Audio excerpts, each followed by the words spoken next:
I just first of all just say a few words. I've known Fran since he co-wrote the 5th edition of the AIA Guide, and I remember going to the opening of that, and I've been a huge fan of that book ever since I came to New York 27 years ago. It's one of my sort of texts that I just took with me everywhere, and I love the combination of architecture and humanity that's in that book, and the opinions that are in that book.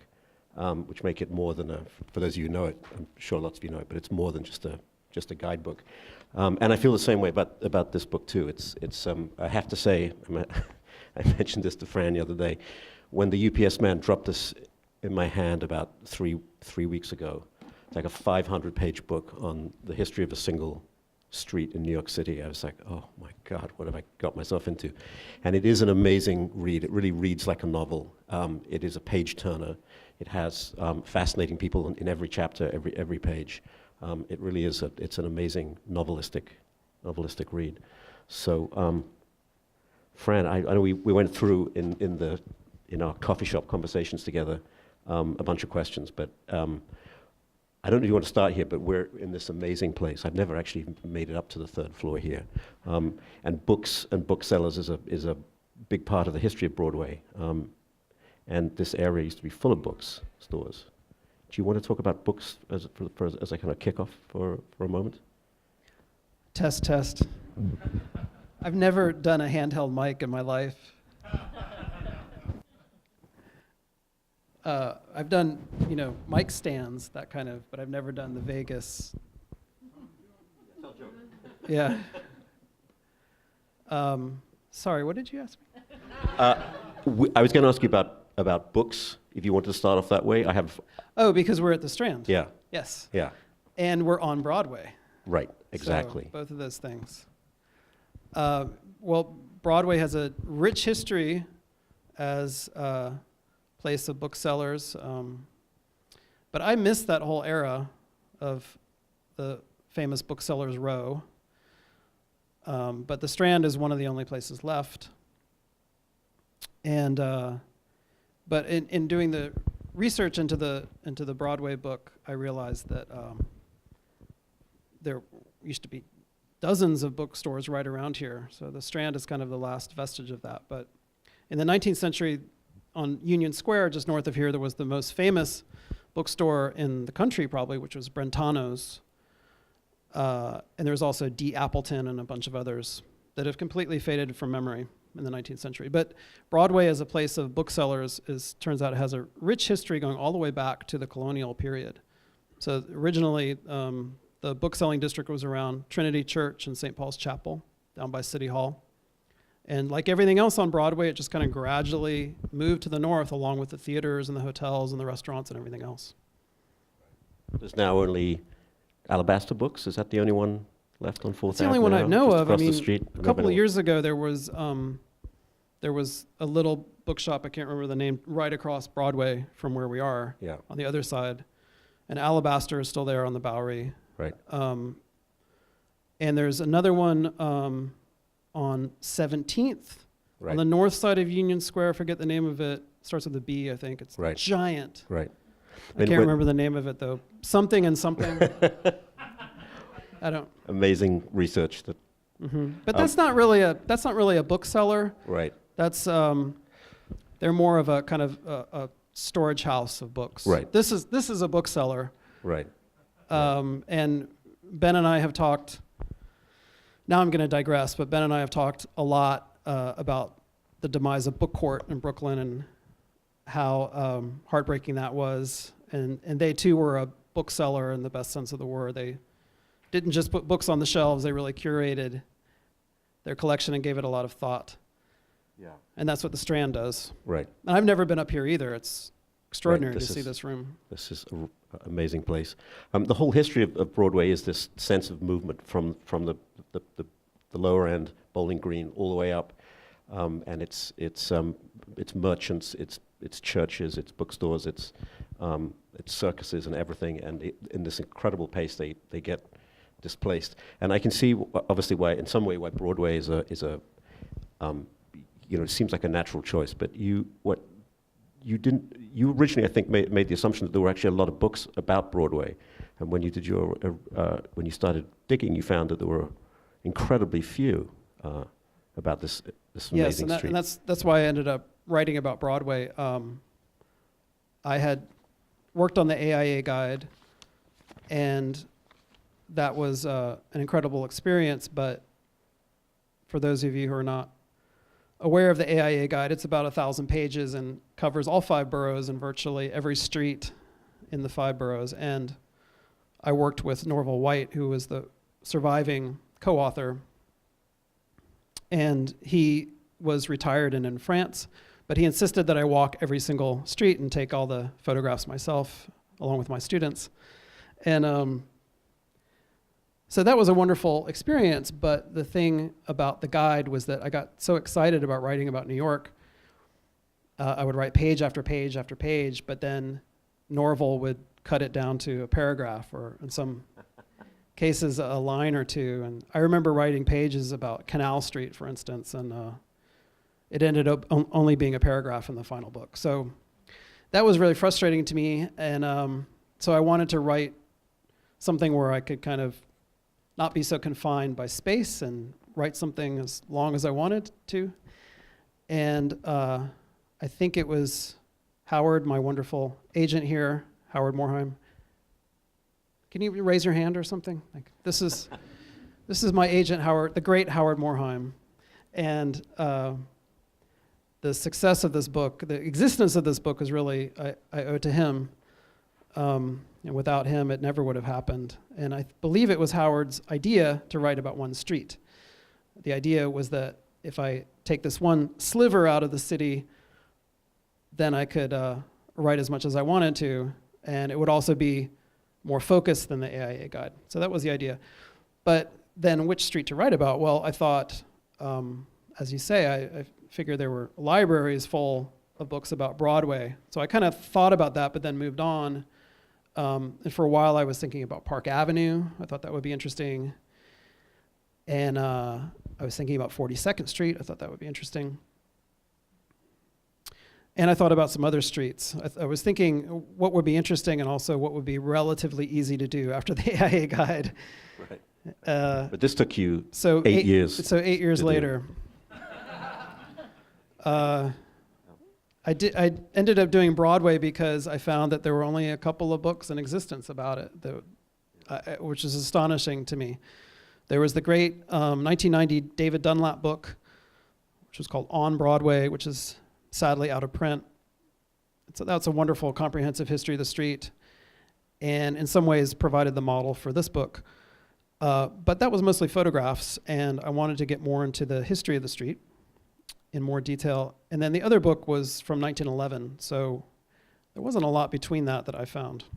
Right. Well, I'm curious how in practice the process of writing the book worked out, the balance between doing endless research in all of these libraries and then just shoe leather, getting on the street at 5 or 6 in the morning and just being on Broadway and experiencing it. Especially when you were, I think you were writing certain bits while you were actually exploring other different bits. So how did you somehow keep it together? Or what did you have a plan that fell apart, or did you keep it, did it work out for you, or what was the process It didn't like? fall apart, but it was definitely torn and frayed by the end. And the original idea was that it would be kind of a travelogue, like I would start at the Battery and walk. The original idea was I was going to walk all the way to Albany. And actually did quite a bit of groundwork on that idea, and even did some walking upstate, did some trial runs, even mapped out like where I could stay, conceivably how long it would take me to get from point to point, the parts of the street that didn't have a shoulder that might be dangerous, things. I mean, I did quite a bit of work, and I was really committed to this, wasn't exactly the Appalachian Trail, but I was going to do it. I was going to walk. I was going to walk from Albany down to and wind up at the Battery at the ocean. That would be the end of the book, and it would be in the first person. So it would be a kind of a Bill Bryson type of travelogue. So it took a while before the final structure of what the book became clear in your mind. Right. So I went through 2 years of god-awful proposals that Howard was forced to read, and gradually it took shape. And what happened was that I think as I went along, I got more confident that I could actually write a history, and I think it became more and more of a traditional history. And I started going to the Historical Society, and I would always go back to Broadway. I'd always try to see it at different times of day and try to walk the whole thing. But I started going into really digging in deep into the municipal archives and the Historical Society, and I kind of got more confident. And I think I was suffering from this complex because I don't have a PhD. I'm not a historian. And I thought, well, who am I to write a history? I had a kind of an imposter complex for a while that I had to deal with. And but eventually it started to take shape, and I came up with the title, which Howard loved and I really loved as well. And so that lent itself to, it's a history of New York City in 13 miles. So therefore I had to follow through and actually do every single mile. Right. So it's organized with that structure just in Manhattan. Right. And the book is a history of every single mile. One of the things that you were saying was that, and it's interesting seeing how, because having spoken to you, I can see what your original ideas were like, and I don't think when you read the book it doesn't come across this way, but I think you felt there was a problem initially, and that the first mile of Broadway has 400 years of history packed into it, and your assumption was that the further north you got, there would be less stuff to put in, which in fact, or less interesting stuff, or you'd have to scrabble around to find stuff. And one of the great joys of this book is that a lot of us, if you know about New York history, you're probably familiar with some of the things in the first couple of miles. But the stories that you uncovered towards the end of the 10th, 11th, 12th miles up in Fort Tryon Park and inward I'd never heard of any of those stories. I think they're extremely, extremely obscure. And some of my favorite parts of the book actually take place further away from Bowling Green at the end. There's a couple of, I don't know if you want to talk about some of that. There's the wonderful Billings mansion that's on top of the hill in Fort Tryon that I had never heard of. I don't know if anyone else is familiar with that, but.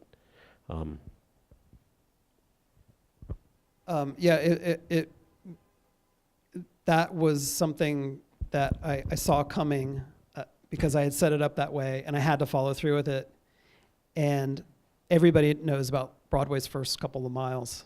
It's the ticker tape parades, it's City Hall, it's Trinity Church, it's the skyscrapers, it's everything going back to the Dutch. I mean, it's all there. And the second mile is Soho and everything that happened there.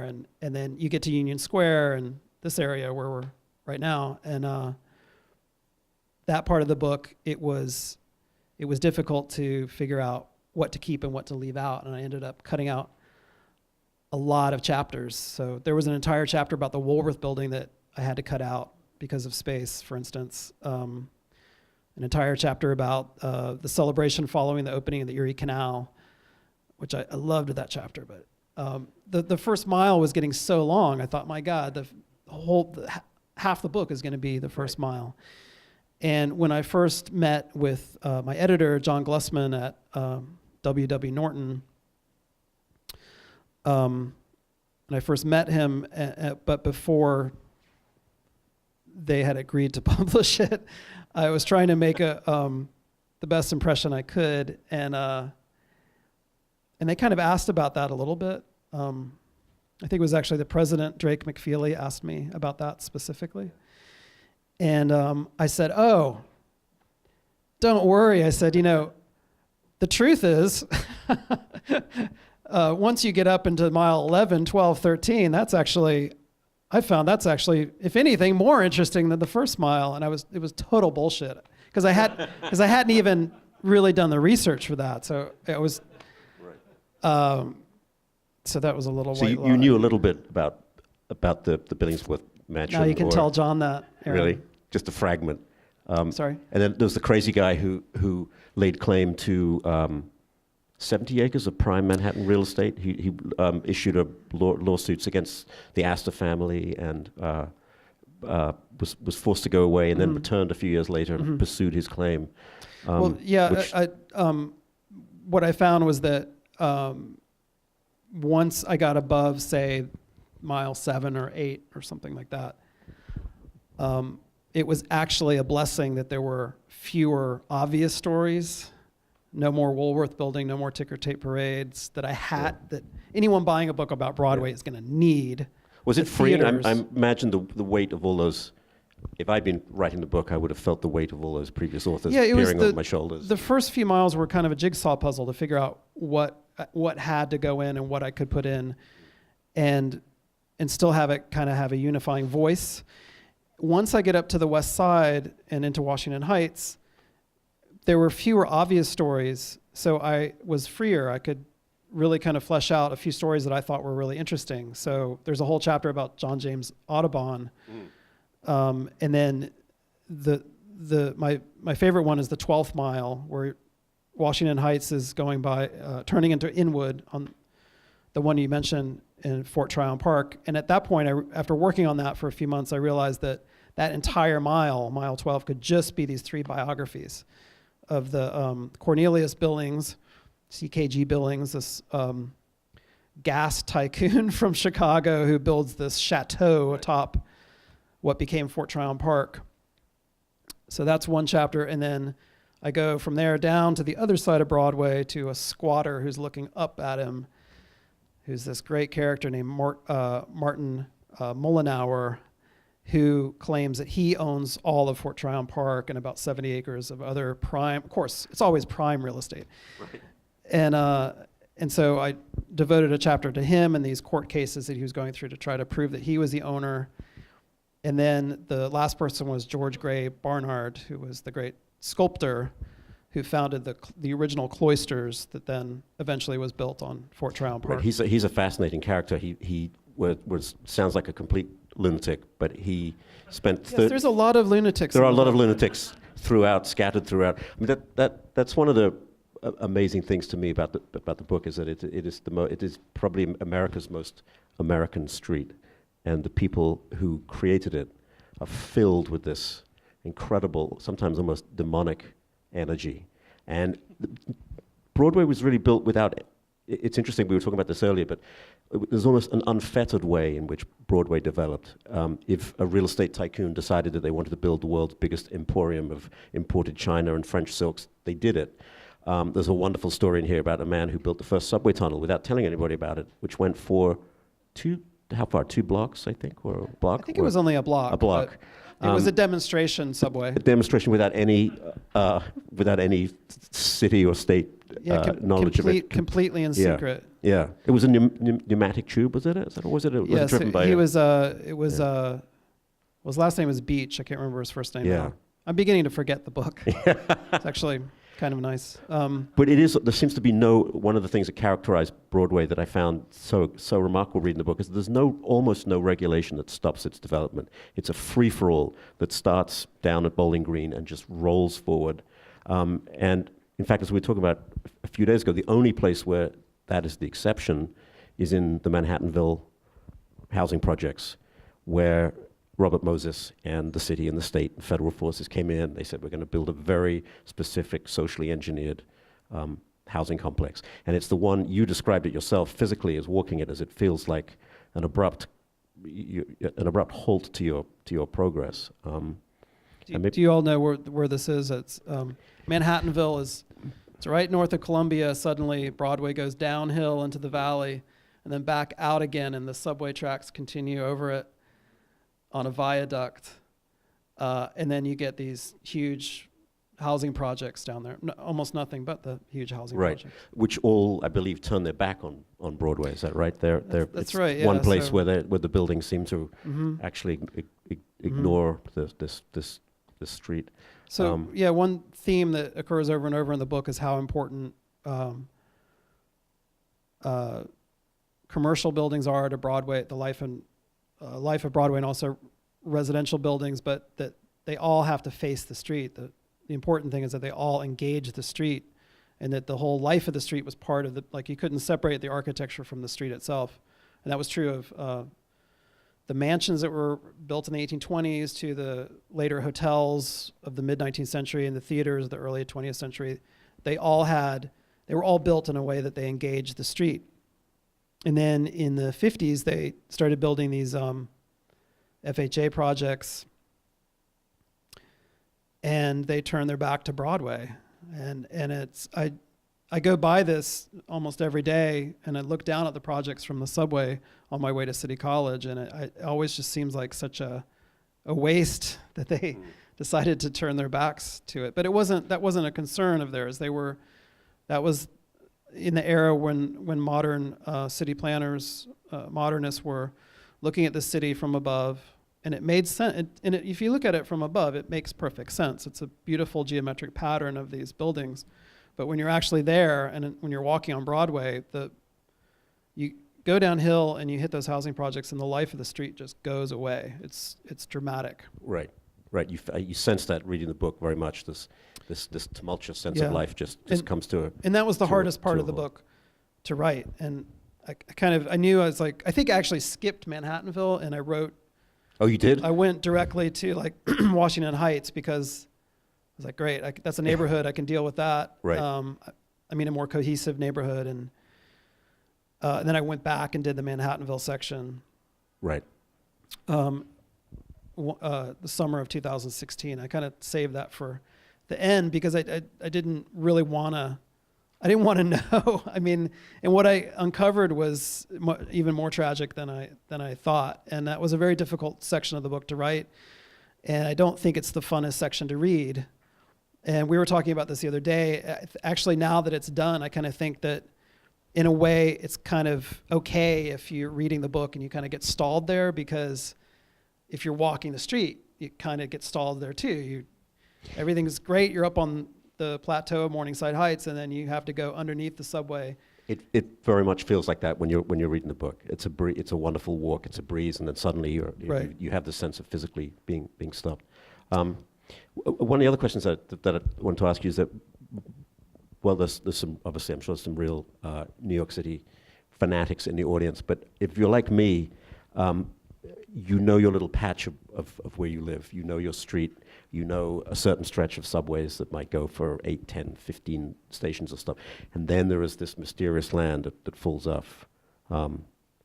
And you have actually done something that most New Yorkers don't do. You have taken a street and gone from one end right to the other, 13 miles, well, almost to Albany, in fact. And I'm wondering what's that experience like? How does it change the way you feel about the city? Does it overload you? Does it give you a new? Is it frightening? Is it magical? Or is it? I imagine it opens up a lot of different feelings. I think the overwhelming feeling that I have after the fact is that I understand Broadway, and therefore I understand the city in a way that I didn't before. And since I'm not a native New Yorker, since I'm from Florida, and when I moved here 20 years ago, the city was completely incomprehensible to me. Completely incomprehensible. And the AIA guide went a long way toward orienting me in the city and understanding kind of where things were. But actually spending that much time on Broadway and walking back and forth, it's a much more, I developed a much more kind of ingrained feeling for the street. And I made sure to walk it at different times of day. So at night and early in the morning. And so I started to see how light changed and how the social dynamics change. Union Square at 6 in the morning is nothing like Union Square at 6 p.m. Right. For instance. It's shocking. Right. The financial district at 6 in the morning, there are homeless people sleeping in the doorways of banks. Yeah. So that was really interesting to me, and I think that I understand the city much, much better, and maybe even understand, this is maybe hopeful, but maybe even understand all of America better, having spent so much time on this one spine of a city. Yeah. And the other thing that was really surprising is that I think Broadway is so famous that it was kind of intimidating to me. Like I couldn't get past this idea, like I am standing on Broadway. I was just on Broadway, and not Beekman Place, Broadway. And it was reassuring to discover that you can start on one end at breakfast and finish it at lunchtime. It's not that long. Right. And You've many times, you have walked from one end to the other in a single swoop. it's really not, I mean, it's 13 miles, it's not nothing, but it's totally doable, and it's not like it takes you a month or anything. Right. And when you do that, you realize that, oh, this part of the city is right next to this part. And it kind of edits out any kind of, I think in our imagination, we put extra space into the city from our memory, but it really isn't. Yeah. It's like a human body. There's nothing wasted. It's all, right. Everything is right next to each other. I must say, I had a very similar experience when I moved from London to New York about 6 years ago. And I think walking the city for me was a way of trying to tame New York and understand it. And to try and understand some of its history and make it less terrifying. Because I remember walking with the AIA guide in my hand, this great brick, like 700 pages, thinking this might be a way I could understand this beast. Something else that we're also talking about, and is that so many of you're from Gainesville, and so many of the people who've written about New York and have written about America in general, writers or photographers, Robert Frank and Truman Capote and Joseph Mitchell, Southerner, they've all been from outside. And I wonder, do you think it was it important? Do you think, was it necessary that you came from outside New York to be able to write a book like this? Or did it help you in some ways? I would like to think so, but I'm not really sure why. I mean, certainly there are a lot of native-born New Yorkers who have written about the city too, but I do think that, I mean, Joseph Mitchell's stories definitely have this kind of sense of wonder about the city, and Theodore Dreiser's profiles of New York as well. And so I think there is something to that. There's kind of this naivete maybe about the city, an innocence about the city. And I mean, I look out my window in the morning and I can see the skyline. And every single day I go, oh my God, I live in New York, you know? Yeah. And I don't know, maybe native New Yorkers have that same sense, but so that thrill of being in New York is still with you. I mean, you still wake up and think I'm in New York, because that, for me, I've had that experience every day. I've lived here. I think so. I mean, there have been a few heartbreaks lately, you know, architectural heartbreaks lately that kind of right. make me think less of the city, and you know, they tear down a favorite building or whatever. That's actually a really interesting point, because I know that you're a big supporter of landmarking as a way to keep the fabric of the city together, and I am too. But it is a kind of irony that, in a way, what made Broadway what it is a complete lack of regard for any historical structure. I mean, there is no. It's really extraordinary to see how little emotion people gave to destroying quite historic structures, just raising them and putting something up on their top. And that seems to have been what has made Broadway. But ideally, would you keep Broadway now as it is as much as possible? Your favorite buildings? Would you stop that process? I would. You would. I mean, because it would be obscene to tear down the Flatiron Building or City Hall, right, or Trinity Church. Not that would ever happen. Right. But so I would keep it the way it is, because it's perfect the way it is now. But you're right. The whole process of building Broadway, it was simply a question of money. Period. Right. That was the only consideration. And it was built because of that obsession. And that's why it became what I consider this perfect street. And there was a kind of a pride, a civic pride in the fact that things were torn down on Broadway, no matter how historic. There's one chapter in the book called Broadway is Never Finished. And they thought that was great, that they tore down the Archibald Kennedy mansion in the 1880s. They tore this down. This is something that went back to the Dutch era. Mm-hmm. George Washington had used it as an office at the beginning of the Revolutionary War.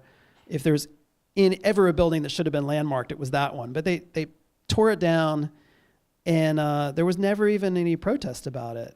It was just, it was considered a mark of the city's and the country's progress to get rid of old buildings. They were considered to be less than useful, and that it was a waste of space. And they were tearing down, in the mid-19th century, there were still a few buildings from the Dutch period that they thought, why do we still have these Dutch buildings? And they tore them down. There are some wonderful ghost mansions that make an appearance in this book, most of which have disappeared. Audubon's amazing disappeared house, without a thought. Like there's a chapter in there about the Brennan farm where Edgar Allan Poe wrote The Raven. I mean, if any building should be landmarked, it's that one.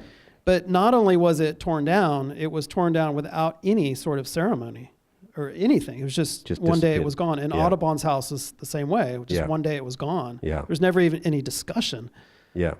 But having gone through all that and seeing what is still happening in New York, if something is not in a historic district, it's vulnerable to being torn down, no matter what it is. And I mean, I don't, I'm an architect, but I don't trust architects and developers to make the right decision with that. So, with the Gilded Age, the original Gilded Age had so much to do with making so many of the great buildings that you talk about, and we've been going through this second Gilded Age, as it's been called now for the last 15 years or so.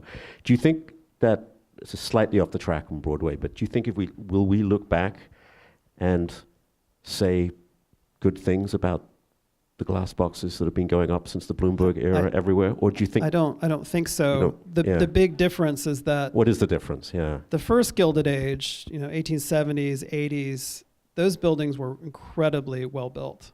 And that's why we have so many of them. There's one from that era right across the street called the Roosevelt Building, which is named that because Teddy Roosevelt's grandfather lived in a mansion on that site. So it's this beautiful Romanesque brick building from the first Gilded Age, and there's hundreds of other buildings like that in New York. And those buildings were built so solidly.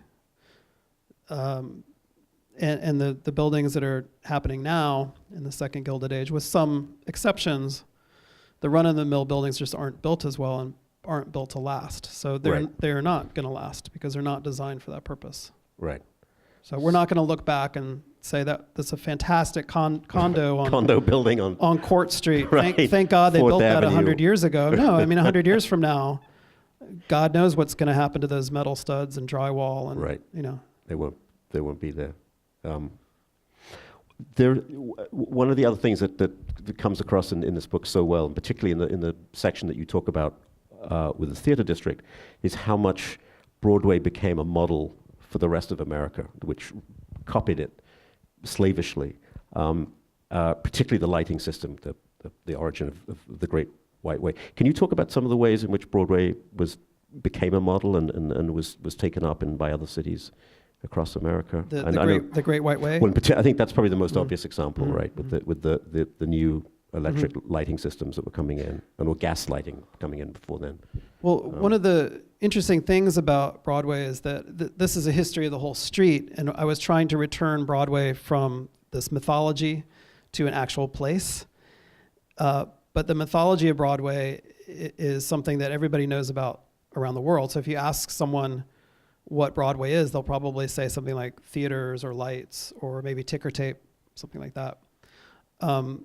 And Broadway was something that it began as a street and then became more of an idea, an aspiration, and became kind of an abstract idea.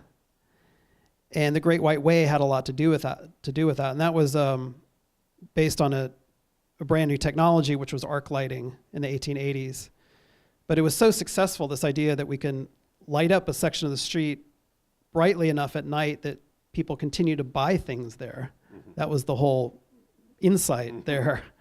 That every single chamber of commerce all over the country, no matter how small, Wichita, Topeka, El Paso, all these cities that were just emerging in the West, they saw what was happening in New York, and they wanted their own version of Broadway. They wanted to have their own Great White Way. And they were very clear about this. Like, we need to have our own Great White Way because then we can have our stores stay open later, and it'll be the lifeblood of the city. It was quite a hard thing to replicate. I mean, I think a lot of cities actually found the expense of it. Yeah, aping New York became a yeah, I sort of found a all money these loss for them. all these these accounts of all these really bummed out city officials in these little towns saying, "Well, we installed the Great White Way last year, now we can't pay the electricity bill."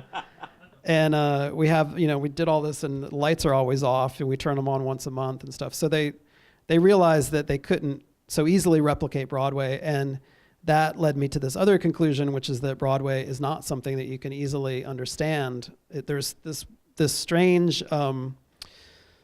magical quality to the street that nobody really understands. And even the people who are most well known or most well connected with the idea of Broadway never understood it, including George M. Cohan, the great playwright and actor and dancer. And yeah, he spent his whole career trying to figure out Broadway, like what is this place all about? Yeah, there was a musical he wrote where I think you quote some lines from that where two of his characters are scratching their heads trying to work out what makes. Yeah, and they conclude Broadway. that Broadway is just a mystery. Yeah. That's what it is.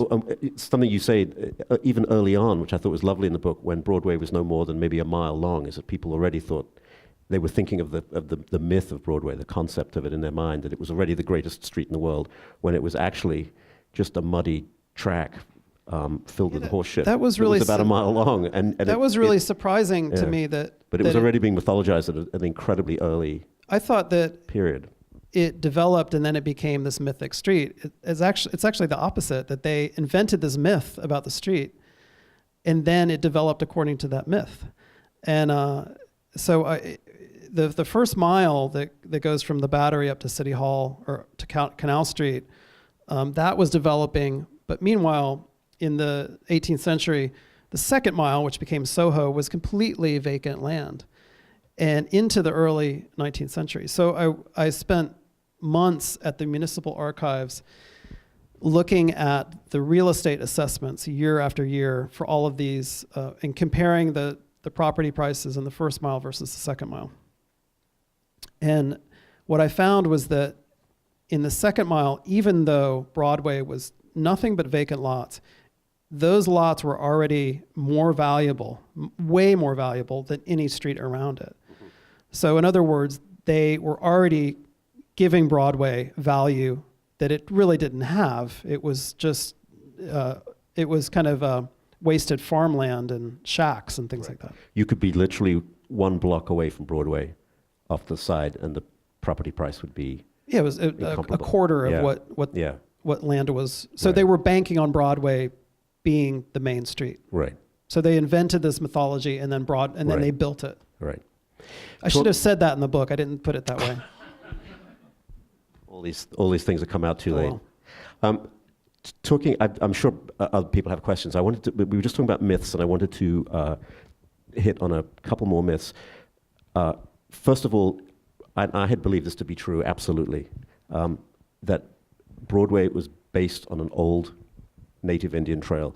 This is not true, and you can reveal that finally and categorically.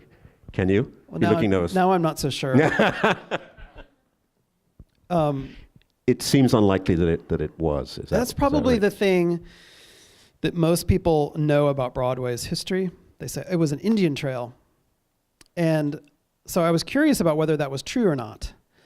So I spent a lot of time trying to figure out where this idea came from. And it turns out that it's really an invention of the early 20th century, and specifically one guy named Reginald Bolton, who was the father of Guy Bolton, the great playwright, Girl Crazy, etc.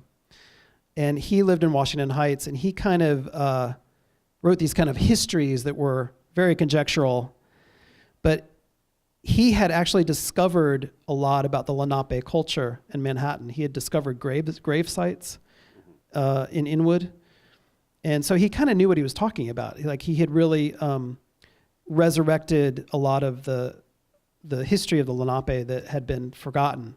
And he would go to building sites and excavate and find all these artifacts. And he really cared about the Lenape and cared that it was a disappearing culture and that no one would know about it. And I think because of that obsession, he started to kind of invent things. And he wrote this book called Indian Paths in the Metropolis, where he did these so-called analytical maps showing where all the Indian trails were. And then from that, other people picked it up and kind of turned his words around. And pretty soon they were saying, and of course, Broadway was an Indian trail. Everybody knows that. And then that got picked up by wire services and spread all over the country. Broadway's an Indian trail. Broadway's an Indian trail. And it kind of makes a certain amount of sense. There were Indians here, and Broadway started as a colonial highway, and it's very possible that they were walking in roughly the same area, but there's no proof that they did. So, but it follows the famous curved path through Manhattan because it was the what was the name of the original road? The Bloomwood. Broadway was never planned as a 13-mile street. It gradually took over older streets. So one of them was the Bloomingdale Road, which was from the early 18th century, and the Kingsbridge Road further up, which was also from the early 18th century. And it kind of erased their paths and took it over, which is why it follows such a strange... Did they follow natural topography? Did it go through rock and stuff? Yeah, kind of, sort of. Yeah, they tended to, those colonial roads, they tended to build them according to the topography, unlike the later commissioner's plan grid that just plow through whatever's in its path. But that's one of the things I love about Broadway is it creates these unique, everybody loves unique points. That part of, and that because it doesn't agree with the grid, it created these strange little slices of land, and those became Herald Square and Times Square and these other little places, which purely an accident. Yeah. But I mean, you could make an argument that those are now the most important, vibrant public spaces in America. Yeah. Well, again, I mean, I think it comes back to this idea of Broadway as an accident, as unplanned, undeveloped, and these things qualities we love about it were really not. Were sort of came about purely by chance. So, one more thing, and I know that about your you can now reveal your hot fact about the New York Yankees, which I think is a genuine piece of original research. Is that right? I've never heard this before, that Fran has dug up the reason why the New York Yankees are called the New York Yankees. There have been about 5,000 other theories, which my family, who are all hardcore sports nuts, have told me, but this is the truth. I'm not a Yankees fan, so it's interesting, but I found a letter to the editor from some anonymous person in Paterson, New Jersey, suggesting that they should be called the Yankees. What the original name? They'd only been playing in New York for a few years, and they were called. Yeah, they were called. They had all kinds of different names. They were called the Americans, the Invaders, the Hilltops, the Hilltops, right? The Hilltoppers, the Highlanders, and they had all these names. Usually, most of them based on their ballpark, which was at one of the highest points in Manhattan in Washington Heights, and then I noticed that then the next year they're called the Yankees, and so I looked through newspapers and I found this letter to the editor saying you should call them the Yankees. I think that's the origin of the name. And the name was picked up almost immediately after that by sports writers and by fans alike. Yeah, yeah. I hadn't heard that story either. I'm not sure the Yankees know that, so I've been meaning to tell them. And you should get on the line and immediately. Maybe I could get some free tickets or something. Yeah.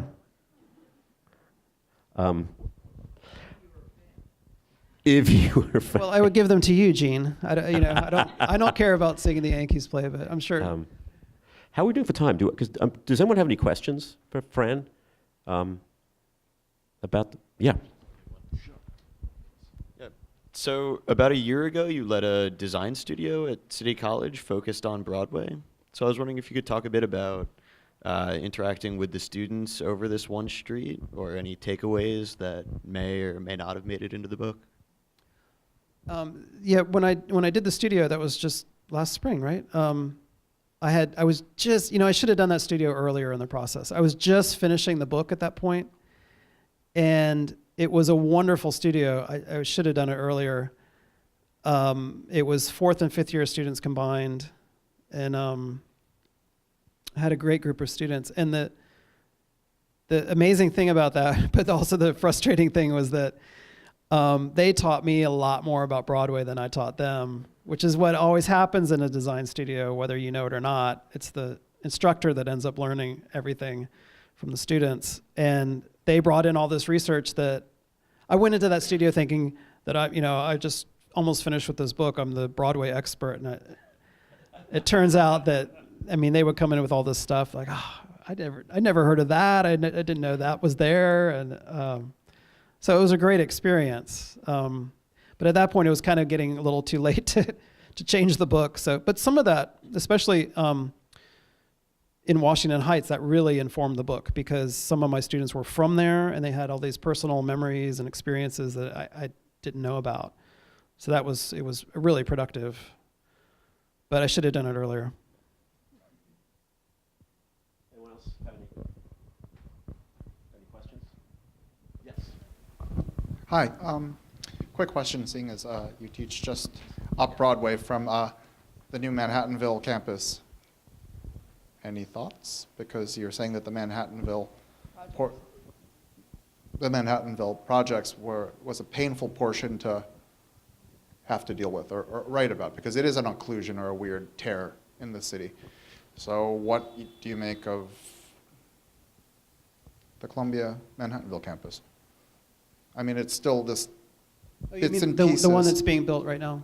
Yes, Yeah. because between eminent domain and all the sort of usual combat that we have to expect in the city, the for-profit nature of development, the supposed non-for-profit nature of institutions of higher ed, and CCNY is just as much a participant in this kind of culture as developer. The new life science building, the KPF and FLAD building.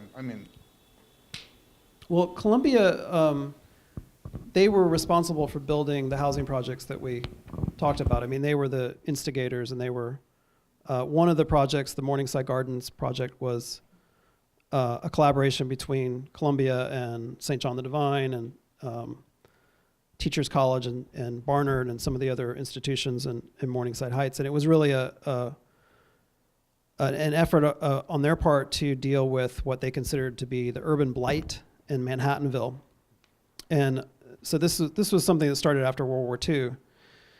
And I read a lot of what they said about it and their records and how they went about this process. And the Rockefellers were involved in this too. And they commissioned all these surveys that were intended to prove that Manhattanville was a quote-unquote slum, that the people were living in these terrible conditions, that they should embrace anything new that Columbia could bring to them.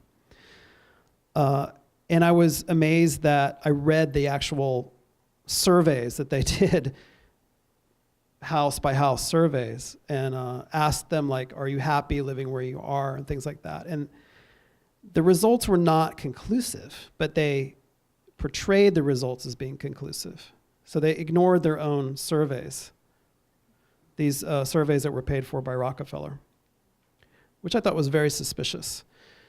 So as I go to City College across the viaduct and I see the Jerome Green Center and the other buildings going up, as an architect, I go, that's an improvement on Manhattanville. So now we have the projects on one side and these beautiful gleaming buildings. I think Renzo Piano or somebody designed one of them. Sorry? Three of them. Oh, okay, I thought it was just the one. So three of them.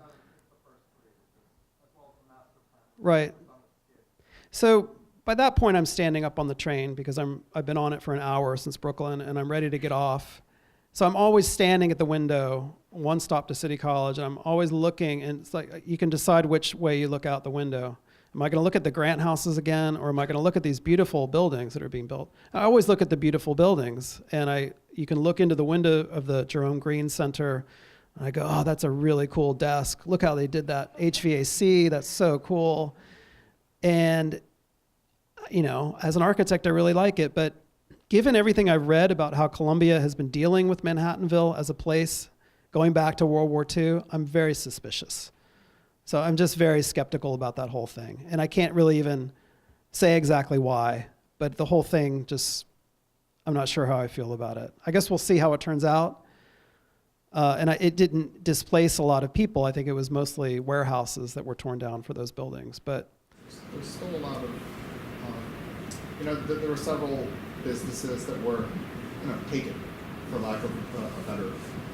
yeah, and when they were There was that family that owned the gas station, I think. Oh, yeah, the gas station. One of the patriarchs of the family was murdered in a holdup.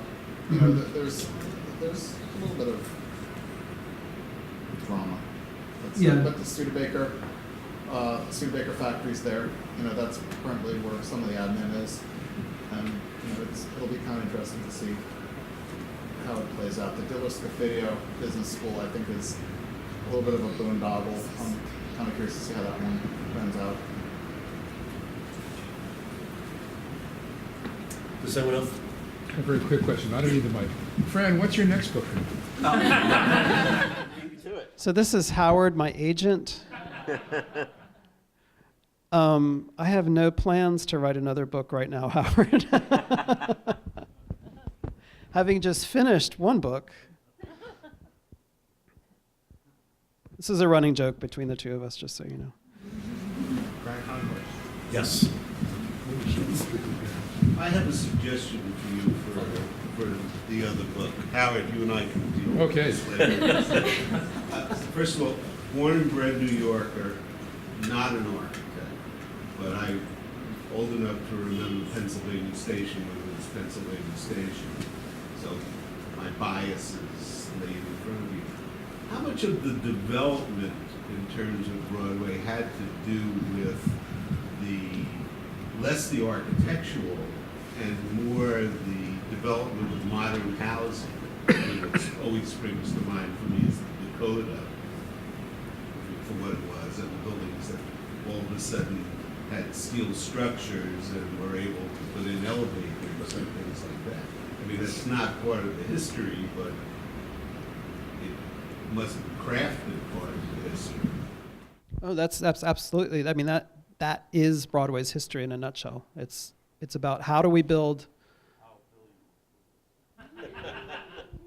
how do we build taller buildings? And so the technology was, as soon as in the late 19th century, as soon as they could build with steel, that meant they could build taller.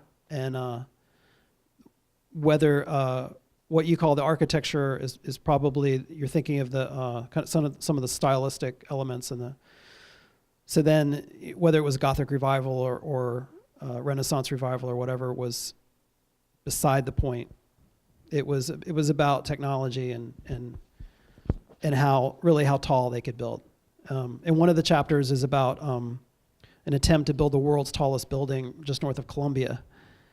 And so it wasn't just that skyscrapers were something that was happening in the southern part of it, that there was an idea that maybe all of Broadway should be skyscrapers, and it was height they were after, and that was because they could sell more square footage. So it's all about money. The architecture was a distant second to that. Yes. I just had a question. I haven't read the book yet. I was evoking, I didn't even put this together, but I moved here in 1972, and I've lived on Broadway at 82nd Street, at 97th Street, at 100th Street, and now at Prince Street. A few other places in between, but I really, for me, it's the loss of neighborhood, because it was the button store, and, the haberdashery, and, there were all these little stores all up and down on the Upper West Side, certainly. And now I live in Soho, so, and there is no more, but there may be still, as you go farther up, still neighborhoods. But did you talk or think about that at all as you were writing, or become aware of the lack of neighborhood, that change? Yeah, they were aware of that going way back in the history of the street. And in fact, Broadway's history is really about forming a neighborhood and dissolving a neighborhood in the interests of commercial concerns. And that happened over and over and over and over again. And in the 18th century, the most desirable residential neighborhood was at the foot of Broadway, where all the skyscrapers are now. So it started there. That was a beautiful, cohesive neighborhood with booksellers and little shops, and that was gradually taken over and then torn down by stores. And then Union Square became a neighborhood, and the same thing happened, and all the way up the whole 13 miles. And it finally kind of stopped happening around Washington Heights and Inwood. Yeah. But even the West Side is not of the scale, at least on Broadway, of a neighborhood in the traditional sense. Time. Whoa. Very sorry about that. I think we have time for one or two more questions. New York. So this part of Broadway, I think, and a little bit north of here is referred to as Silicon Alley, right? So I was wondering, as you were doing the book, were you running across instances where high tech was kind of changing the shape of Broadway, or do you see that industry kind of in the near future changing the character of Broadway dramatically, or do you think it's more ephemeral? I'm thinking of the IBM Watson building, but that's on 4th Avenue and Astor Place, and that's it's an interesting building, but a neighborhood killer. You know, so I was just wondering, what role do you see high tech playing in the near future of Broadway? I think it's kind of ephemeral. I think from what I've seen, Broadway has a 400-year-old history, and its nature is one of constant change.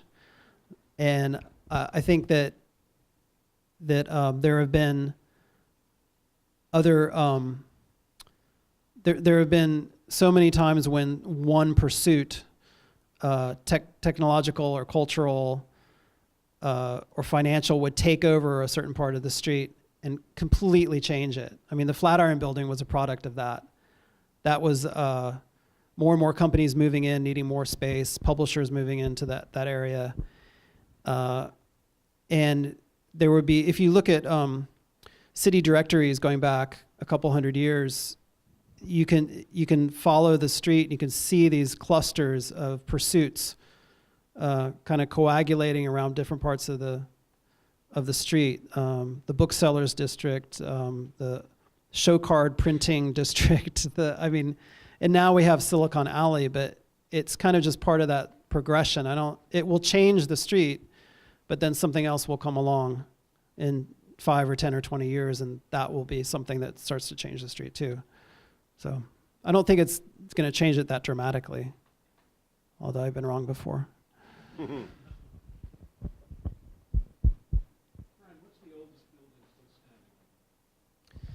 Robert Marks with a difficult question at the end of the night. Thank you. The oldest building on Broadway would be the Dyckman Farmhouse. Whew. And with that, ladies and gentlemen. Yeah, I'm out of here. It's like 204th and Broadway. And it's from something, 17, yeah. I think that's the oldest building. Right. If you, after 8 years of writing this book and tramping up and down Broadway, what's your favorite? Do you have a favorite spot on the street that means the most to you? Favorite spot? Yeah. Or view, or building, or a particular point along the 13 miles that's... There's probably too many to mention. I think maybe my favorite would be where Broadway and Fifth Avenue crash together, right at Madison Square, and the Flatiron Building is right there. I think that probably is my favorite. Why is that? It's Well, the Flatiron Building just kicks ass. I mean, there's no two ways about it. I mean, it's like, is it a building or a ship? First of all, and Madison Square has such a weird, interesting history, and just that angle of the Fifth Avenue and Broadway, of all streets crashing into each other, and this intersection that was never resolved spatially, just it was like whatever. And it still has that quality despite the pedestrian plazas that they're turning it into, which I'm not in favor of. right. I think that's it. Thank you to Strand. Thank you, Ben. Fran, thank you. And And this does read like a novel. I mean, I'm a slow reader, and I hiked my way through it in 2 days, 3 days. It's great. So this is Ben Gibbard, by the way. Thank you, Ben.